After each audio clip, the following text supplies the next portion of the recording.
ভাবতে পারেন ১৩০০-র মধ্যে পেয়েছেন ১২৬৬, তাও আবার জীবনের প্রথম সার্টিফিকেট পরীক্ষা এসএসসিতে।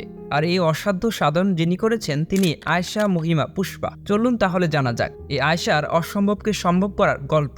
আয়েশা, পুরো নাম আয়েশা মহিমা পুষ্পা, যিনি কিনা এবারের এসএসসি পরীক্ষায় ১৩০০ মার্কের মধ্যে ১২৬৬ পেয়ে নারীদের মধ্যে প্রথম মেধা তালিকায় জায়গা করে নিয়েছে। বাড়ি তার রাজশাহী বিভাগের চাঁপাইনবাবগঞ্জ জেলায়। পুষ্পার মা একজন গৃহিণী, তার 2 ভাই বোন রয়েছে। তার বড় ভাই ঢাকা বিশ্ববিদ্যালয়ের বাংলা বিভাগে অনার্সে পড়ালেখা করেন, আর তিনি ছিলেন বিজ্ঞান বিভাগের ছাত্রী। পুষ্পা শিবগঞ্জের ফ্রিডম স্কুল অ্যান্ড কলেজ থেকে এই কৃতিত্ব অর্জন করে।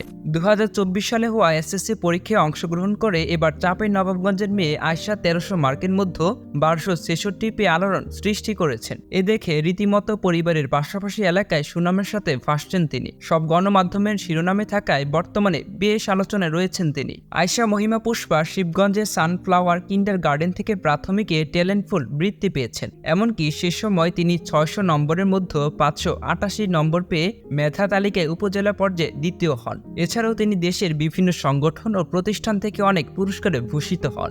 মা বাবার অনুপ্রেরণা এবং শিক্ষকদের পাঠদান আর নিজের পরিশ্রমই তাকে এই ফলাফল এনে দিয়েছে। ভবিষ্যতে তিনি মানুষকে সেবা করার লক্ষ্য নিয়ে ডাক্তারের মতো মহান পেশায় আসতে চান। দেশ বিদেশে আলোচিত ব্যক্তিদের নিয়ে সবসময় ভিডিও পেতে স্কিলফির সাথেই থাকুন। আর অবশ্যই সবার আগে আমাদের সব ভিডিও দেখতে স্কিলফি চ্যানেলটিকে এখনই সাবস্ক্রাইব করুন এবং পাশে থাকা বেল আইকনটিতে ক্লিক করতে ভুলবেন না। আর কমেন্ট করে আপনার মতামত জানান এবং ভিডিওটাই অন্যরা যেন দেখতে পারে সেজন্য এখনই শেয়ার করে দিন।